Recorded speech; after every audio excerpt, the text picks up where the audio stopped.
Saludos a la comunidad de ciencia y tecnología. Esta es la segunda parte del proyecto de DataLawyer con el PIC 16F1847.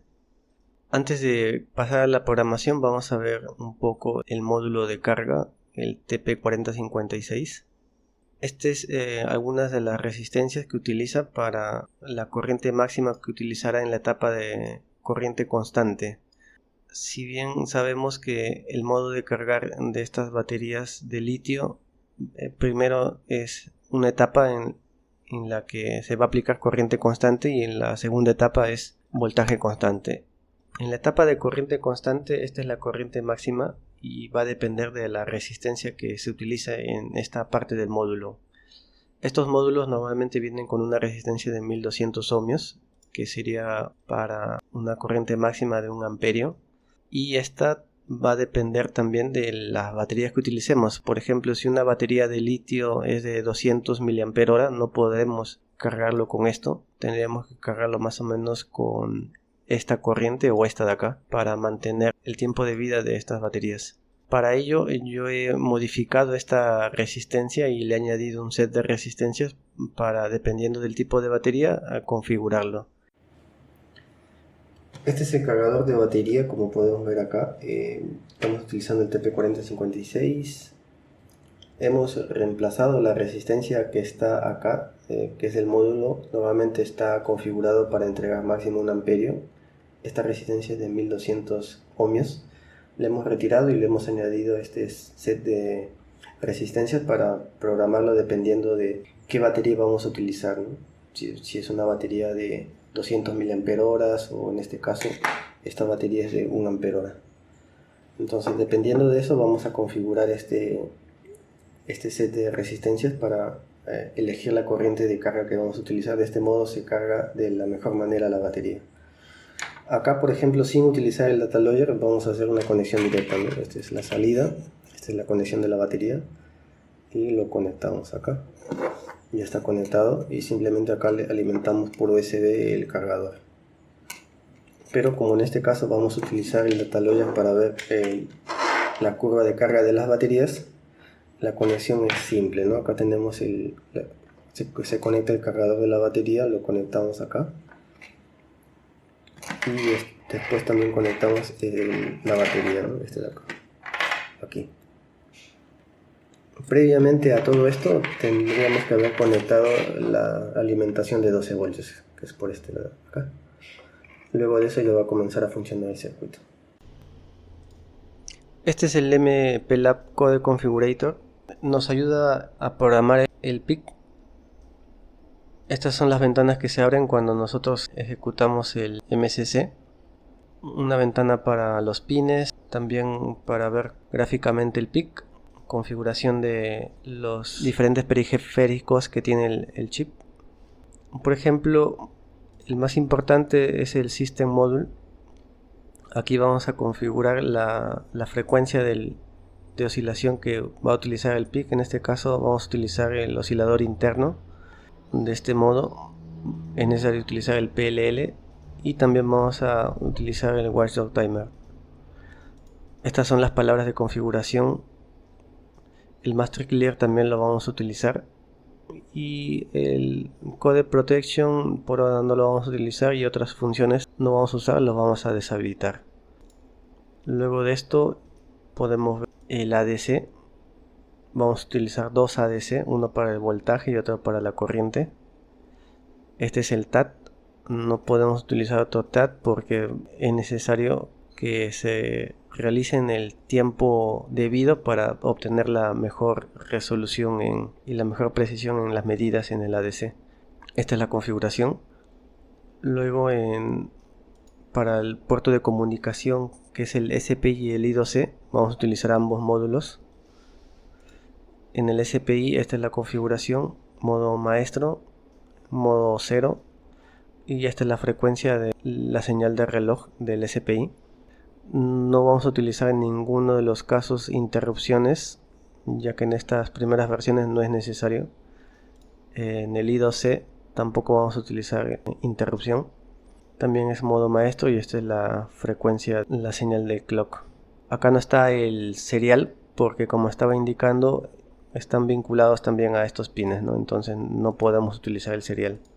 Como había indicado, la única interrupción que vamos a utilizar es el SQ que tiene el módulo RTC. Este pin nos va a indicar que ha pasado un segundo, entonces por medio de este periférico nos va a indicar que ha habido un cambio en la señal del pin, es decir, ha pasado de 0 a 5 o de 5 a 0. Ese cambio en el estado de este pin nos va a saltar una interrupción. El SP Master vamos a configurarlo de esta manera porque la SD card requiere, digamos, estos dos modos. Para otros pines, por ejemplo, estaba indicando que el chip select lo he configurado manualmente. Este es el RTC y este es el chip select, ¿no? Este es el master clock que también estamos utilizando y estos son los LEDs, el LED rojo y el LED verde. Y acá estamos configurando como salida y entrada respectivamente, salida el TX y entrada el RX para los pines de comunicación serial. Para realizar estas configuraciones es necesario guiarse del datasheet del microcontrolador. Acá vamos a ver los periféricos, el reloj del PIC y también los registros de configuración inicial que requieren, ¿no? Para el SD card, el MCC nos da una librería, pero esta librería digamos que solo son el cascarón de las funciones. Entonces el desarrollo de las funciones lo podemos encontrar en Content Manager, librerías. Acá está el FAT. Esta librería nos va a permitir leer y escribir archivos en una SD card, pero al utilizar este microcontrolador no podemos utilizar esta librería porque pide mucha flash y mucha RAM. Entonces para ello yo he utilizado una librería más ligera que es la PetitFAT. Después explicaré con más detalles esta librería. Si ustedes van a utilizar un PIC con mayores características, pueden utilizar esta librería. Está en modo Classic, en Melody no lo van a encontrar. Este es el diagrama de flujo que determina en qué estado se encuentra el cargador de batería. Inicia en esta acción, lee voltaje y corriente, toma 5 mediciones de cada uno, obtiene el promedio y la variación máxima. Luego setea el estado a un estado indefinido. Si no ingresa a ninguna de las condiciones, se mantendrá en ese estado. Ejecuta una serie de condiciones para determinar en qué estado se encuentra. Luego de obtener el estado, se va a esta máquina de estados que según el estado que anteriormente se ha definido, va a ejecutar su acción correspondiente. Luego de ello, de nuevo va a regresar a esta acción. Y así va a estar en bucle. Hay dos modos en el que finaliza este bucle. Uno es en un modo final, normal, y otro es un modo forzado. El modo forzado es que cuando está cargando la batería, nosotros lo retiramos. Este diagrama de flujo lo detecta, el programa lo detecta, entonces finaliza la escritura en la SD card y también termina con este bucle y finaliza el programa. El estado normal sí nos va a indicar que ya terminó de cargar la batería y en este estado es el que se desea, digamos, ¿no? Que llegue para obtener todos los datos registrados en la SD card. Por ejemplo, acá tenemos la primera condición: si la corriente es mayor a 4 miliamperios, estamos en un estado de carga. Ingresa luego a esta máquina de estados, ejecuta su acción correspondiente y regresa.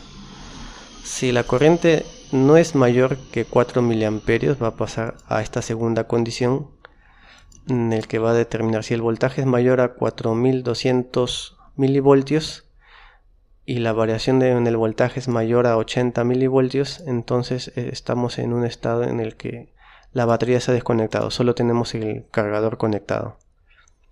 Si el anterior estado era un estado de carga, hemos forzado a que finalice este bucle y finaliza también el programa, ¿no? Este es un final forzado. Luego tenemos las otras condiciones para determinar que finalice en un estado natural. Acá están las 4 principales estados de carga: finalización de carga, batería desconectada y cargador desconectado. También el estado en el que no hay ni batería ni cargador, que es este estado, sin energía, un powered. y en el estado en el que inicia siempre este bucle es el estado indefinido. Así está funcionando la lógica para determinar en qué estado se encuentra el cargador. Si bien la mayoría de las baterías que hemos probado con esta lógica han cumplido, hay algunas otras que no han llegado al estado final de carga a pesar de que terminaron de cargarse las baterías. En este sentido, faltaría algunas pequeñas modificaciones a esta lógica para tener una mayor precisión en cuanto a la determinación del estado en el que se encuentra el cargador de baterías. Esta es la librería que vamos a utilizar para leer y escribir archivos en la SD card, FATS. Es muy conocida y también es antigua. Es la que utiliza el MCC. Está muy bien documentada, hay bastante información acá con respecto a estas funciones. Pero esta librería es un poco pesada en cuanto a flash y RAM, entonces vamos a utilizar una versión más ligera que es la PetitFat. Está acá mismo también. Estas son las funciones. Acá están algunas características. Por ejemplo, vamos a necesitar esta cantidad de flash y la RAM, ¿no? Es algo que con el microcontrolador que estamos utilizando sí vamos a poder utilizar, ¿no?, esta librería. Luego tenemos en la sección de descargas la librería. Esta es la versión que estoy utilizando y algunos ejemplos. Cuando descargamos la librería vamos a encontrarnos con este archivo. Son 6 archivos que incluye el readme y estas 6. La parte fundamental es el pff.6.h y estas disk.io.6.h son funciones cascarón que nosotros tenemos que implementar. Por ejemplo, esta de aquí no hay nada dentro de las funciones, nosotros tenemos que implementar, pero nos va a facilitar el hecho de que nos dan ejemplos aquí. Descargando este archivo vamos a obtener ejemplos para AVR, para PIC, para versiones genéricas. Por ejemplo, para PIC tenemos estos archivos, entonces de aquí podemos guiarnos para implementar esas funciones. Esta es la SD card que yo estoy utilizando. Tiene que estar formateada en formato FAT32, es de 2 GB. No es necesario que borren todos sus archivos, simplemente en el MPLAB, cuando van a desarrollar el programa para el PIC, tienen que referenciar al nombre del archivo que están utilizando, en este caso test.txt.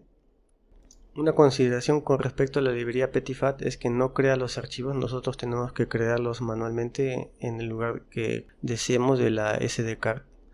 En este caso yo he creado en el directorio raíz de la SD card, pero también lo podemos crear en carpetas o subcarpetas. Otra consideración es que, por ejemplo, si nosotros tenemos nuestro archivo, yo le he llamado prueba, cuando vamos a escribir en la SD card, de este modo, digamos, estamos escribiendo y terminando de escribir. Escribimos, terminamos de escribir y así estamos añadiendo datos consecutivamente, ¿no? Lo que pasa en la librería PetitFat es que no puede añadir datos, no puede continuar a añadir de este modo escritura en un archivo previamente ya inicializado. Lo que hace es, por ejemplo, si nosotros acá terminamos de escribir, el dato 5 va a borrar todo y acá arriba va a escribir el dato 5 y va a continuar. Por ejemplo, otra vez terminamos de escribir, va a borrar todo y va a escribir acá dato 7. Entonces no soporta el añadir escritura. Lo que hacemos nosotros entonces es no terminar la escritura. Una vez que ya está cargando la batería, vamos a continuar escribiendo hasta que ya terminó de cargar, y en ese momento vamos a finalizar la escritura con un comando. De ese modo vamos a obtener nuestros datos. Adicional a esto, este es mi archivo test que utilizo para escribir datos del cargador de baterías. Estos son los datos que yo he estado guardando en la SD card de forma automática, ¿no?, gracias al proyecto que desarrollé. Pero no son 390 kilobytes de datos, aproximadamente serán 5 kilobytes. Entonces, ¿qué es el resto? El resto simplemente son espacios en blanco, no hay nada.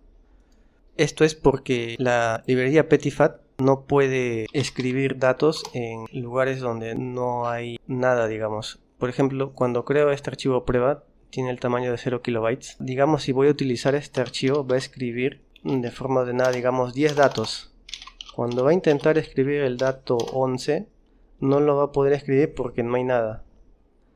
Entonces, para ello es necesario escribir datos previamente en el archivo de texto, ¿no?, que estamos utilizando. Cualquier dato. Por ejemplo, acá yo tengo un script en Python que nos va a generar ese archivo. Si lo ejecutamos, nos genera este archivo con espacios en blanco. O también podemos ponerle punto en lugar de espacios en blanco, otro nombre, y nos va a generar ese archivo con puros puntos. Luego, si yo voy a la carpeta donde se ha generado, vemos que tiene esta cantidad de ese tamaño, 780 kilobytes. Y si lo abro, por ejemplo, acá no se ve nada, pero hay espacios en blanco. Puedo poner mi cursor en cualquier lugar. Del mismo modo, prueba está con puros puntos. De este modo ya voy a poder escribir en estos archivos. Lo que haría es copiar este archivo y ir a mi SDK y pegarlo. Y ya puedo referenciarlo después en mi proyecto para escribir datos. Esa es otra consideración de la librería Petitfat.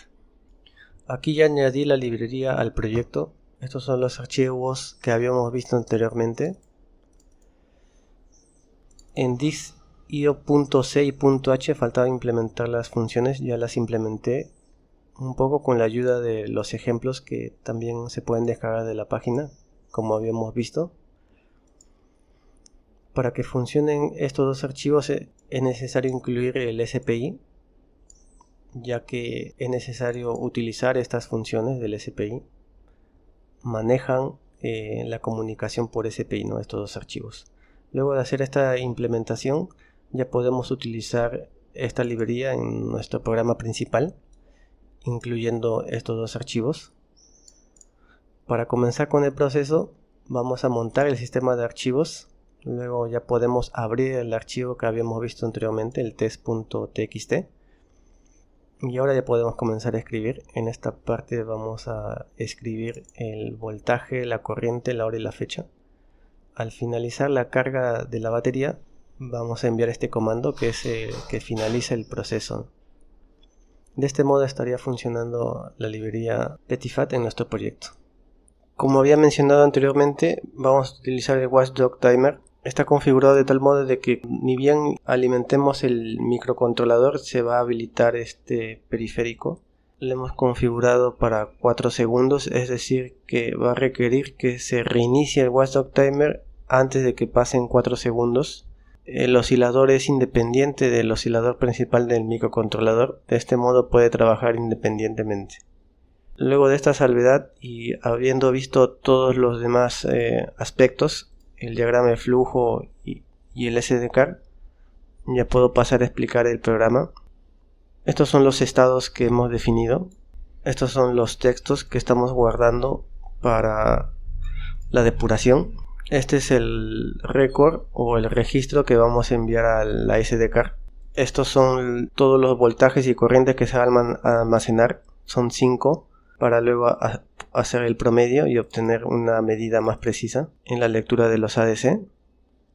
Vamos a comenzar con los estados de los LEDs para indicar un primer arranque del microcontrolador. Vamos a reiniciar el Watchdog Timer para evitar que se reinicie el microcontrolador.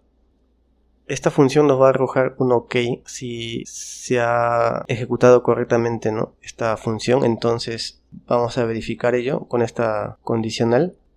En caso no se daría esta respuesta de retorno, ingresaríamos este while, lo que generaría un reinicio del microcontrolador por el Watchdog Timer, ¿no? De este modo va a esperar siempre que se lea el SDK.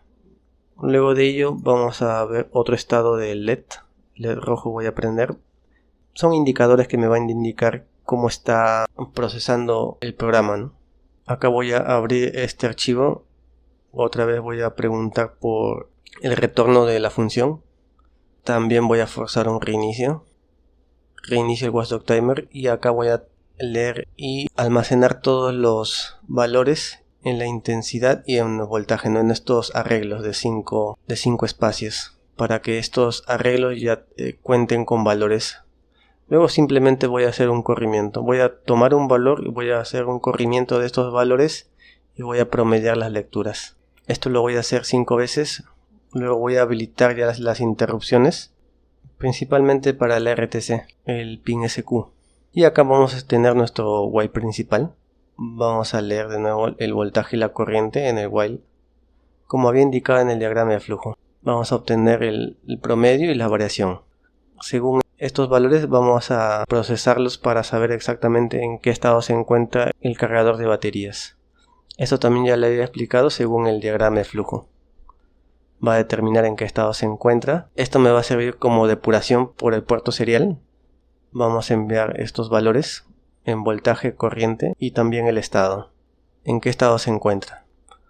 Luego de ello vamos a entrar a esta máquina de estados, que según el estado en el que nos encontremos va a ejecutar diferentes acciones. Por ejemplo, en el estado de battery charging, luego de 10 segundos, como ya he comentado, esto va a depender del contador que va a estar en la interrupción. Incrementamos este contador. Luego de contar 10 veces lo vamos a reiniciar y vamos a escribir en la SD card como también había indicado, ¿no? Escribimos la corriente, el voltaje, la hora y la fecha. Y esto se va a estar ejecutando cada 10 segundos mientras que está cargando la batería. Vamos a hacer un pequeño blink en el LED verde cada 10 segundos, digamos. Este es para apagar el LED. Este es el estado cuando ya terminó de cargar. Se van a prender ambos LEDs. Vamos a enviar el comando de finalización como había indicado. Y nos vamos a quedar acá, siempre reiniciando el watchdog timer para que no se reinicie el PIC, ¿no? Estos son los otros estados. Vamos a hacer un toggle nomás en el LED rojo y en el LED verde. En ambos estados. Si es battery disconnect o charge disconnect. Diferentes colores de LEDs que vamos a hacer un blinkeo. Y en el estado un power también vamos a hacer. Este es un blinkeo más rápido. En este caso estamos añadiendo un contador para que sea el blink más lento. Si no ingresa a ningún estado no hacemos nada simplemente. Y siempre tenemos que reiniciar el watchdog timer. De esta manera está funcionando entonces nuestro programa. Ya hemos explicado la librería de la SD card, del RTC, del software user y de otras funciones que estamos utilizando. Acá el dataador ya está funcionando. No ha detectado ni la batería ni el cargador. Ahora vamos a conectar el cargador. Voy a setearlo a 1 amperio. Que es esta batería de 1 amperio máximo. Voy a conectarlo al USB y ahora voy a conectarlo al data logger. Este estado es solo cargador. Tiene un blink del LED rojo más lento. En este caso ha detectado que el cargador está conectado. Si lo desconecto va a regresar al anterior estado y ahora voy a conectar la batería. Lo conecto aquí la batería. Y ahora este estado es que ha detectado la batería. Es un blink lento también, pero en el LED verde. Es el segundo estado. Como esta batería ya está cargada y yo lo conecto el cargador, se va a mantener en este estado porque como ya está cargada ya no va a circular corriente de carga. Entonces voy a poner otra batería y va a volver al estado de detección del cargador. Voy a utilizar esta power band de 5 voltios. Está descargada, lo voy a conectar. Y ahora sí va a estar al siguiente estado, que es el estado de cargando. En este estado ya va a comenzar a enviar registros a la SD card. Y cada 10 segundos. Hasta que finalice, que es el cuarto estado, que es finalización de carga. En este estado también detecta que ya dejó de circular corriente o que el cargador se abre. En ese momento ya deja de circular corriente, termina la carga, lo detecta el data logger. En ese estado ya se mantienen prendidos ambos LEDs, el LED rojo y el LED verde.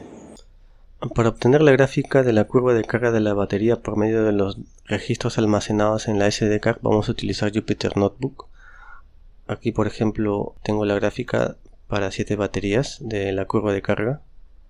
Antes de ello hay una pequeña consideración. Si bien los datos los hemos almacenado en un archivo TXT simple, un archivo de texto, para una mayor facilidad en el tratamiento de los datos vamos a copiar estos datos en un archivo nuevo CSV, que es un archivo de valores separados por coma.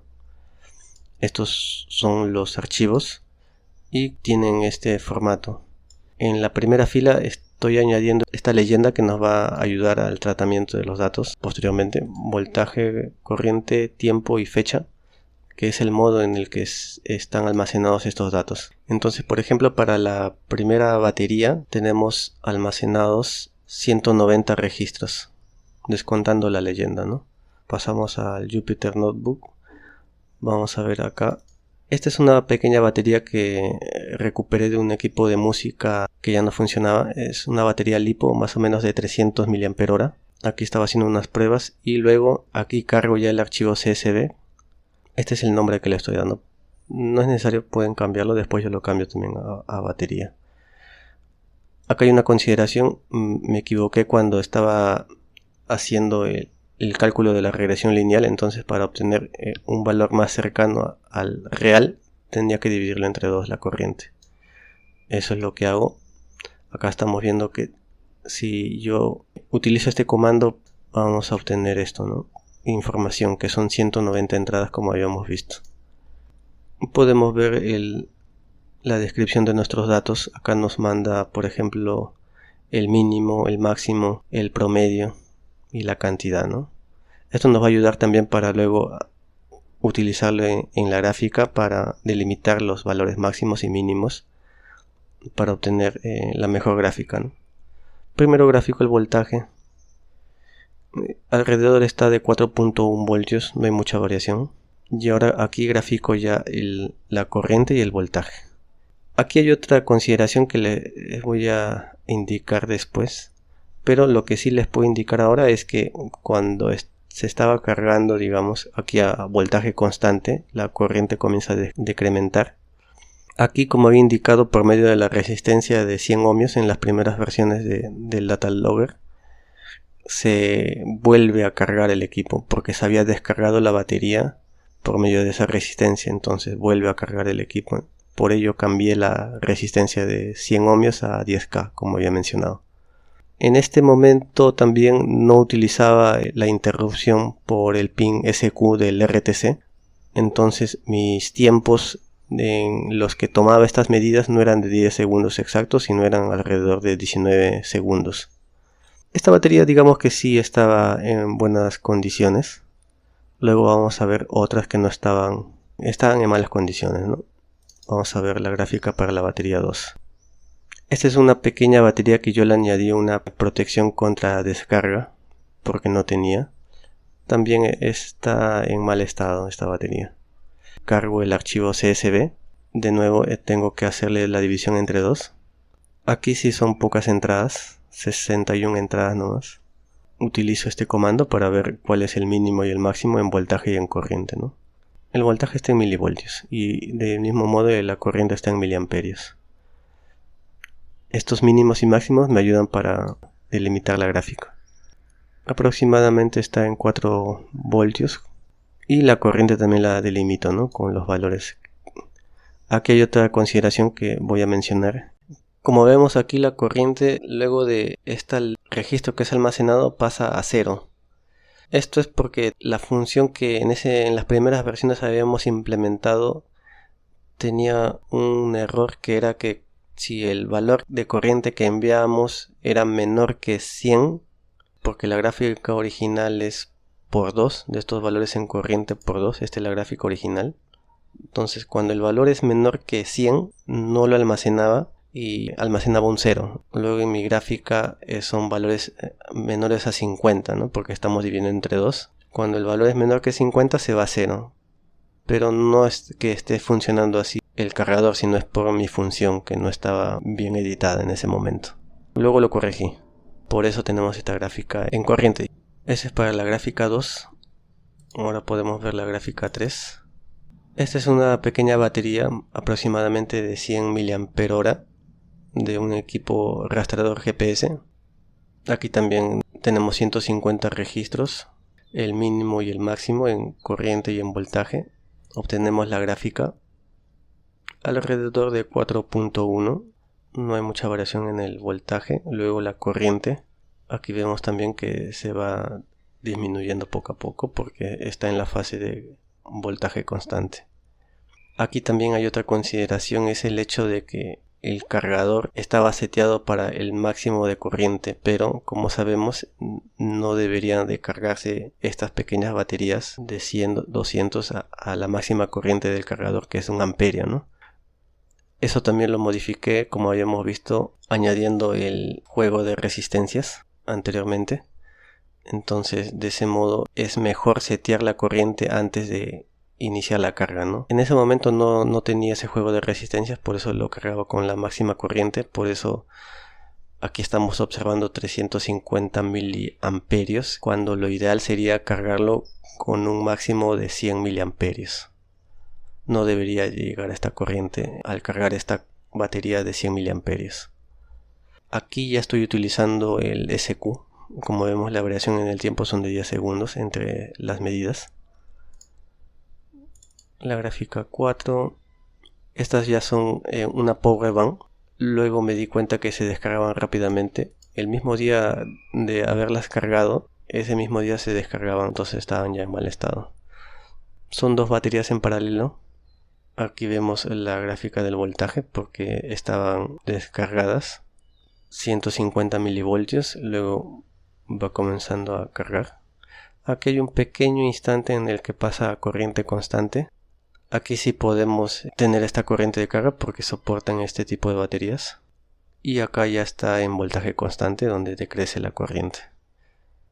Aquí hemos registrado exactamente 1800 registros. Y estamos espaciando cada 10 segundos, ¿no? Esto lo dejé conectando de un día para otro. Ahora vemos para la batería 5. Todos estos, como vemos, los estoy dividiendo entre dos porque todavía no lo había corregido la fórmula de la regresión lineal. Acá tenemos 800 registros, 815. Utilizo este comando para saber cuál es el mínimo y el máximo. Y esta es la gráfica en voltaje. Esta batería es una batería de celular cuadrada de equipos quizás antiguos que algunos conocen. Antes en los celulares se retiraban las baterías y se cargaban, ¿no? Esa batería es. Aquí estamos viendo que tiene menos de 2.5 voltios, luego comienza a cargar. Aquí sí podemos ver que hay una parte en la que la corriente es constante, ¿no? Alrededor de 800, un poco más, de miliamperios. Luego, cuando llega a cierto voltaje, 4.1, pasa a voltaje constante y la corriente disminuye. Teníamos 815 registros y las medidas son tomadas cada 10 segundos. Ahora vamos a ver otra. Esta de aquí ya no hice la división entre dos porque ya había corregido la ecuación de regresión lineal. Esta es una nueva batería que tenía de 100 mAh cilíndricas. Estamos obteniendo 1520 registros. Obtenemos estos datos y graficamos. Comenzamos alrededor de 3.8 voltios y luego pasa de esa manera, ¿no? Acá tampoco observamos esa gráfica de corriente constante. Llega el voltaje y comienza a decrecer la corriente. Aquí estamos viendo que también no teníamos ese problema de que no enviaba valores menores de 100 miliamperios. Aquí ya no es necesario dividirlo entre dos porque aquí ya corregí la ecuación de regresión lineal, pero no corregí todavía este detalle, que no puede almacenar por error de la función valores menores a 100 miliamperios. Y ahora la última gráfica que obtuvimos es de una batería de un mouse prestada. Aquí ya corregí ese valor de los menores a 100, ya ahora sí se almacenaban. Corregí la función. Tenemos 969 registros almacenados en la SD card. Aquí también vemos la corriente constante. Lo seteé en este caso a alrededor de 500 miliamperios, que es la forma de vida en la que se deben cargar esta batería, ¿no? no podía dejarlo en 1 amperio, ya que le disminuye el tiempo de vida a las baterías, ¿no? Se queda por un pequeño instante en esta corriente constante y luego pasa a voltaje constante y decrece la corriente. De esta manera obtenemos estas gráficas por medio de esta herramienta. En la descripción de este video van a encontrar el link de mi repositorio en GitHub donde comparto este proyecto. Ahí va a estar el código del programa del MPLAB X y también el diagrama del circuito del Datalogger. Gracias por ver este video, los invito a suscribirse a este canal, dejar un like, compartir, también dejar un comentario. De este modo apoyan este canal y puedo generar más contenido. Gracias.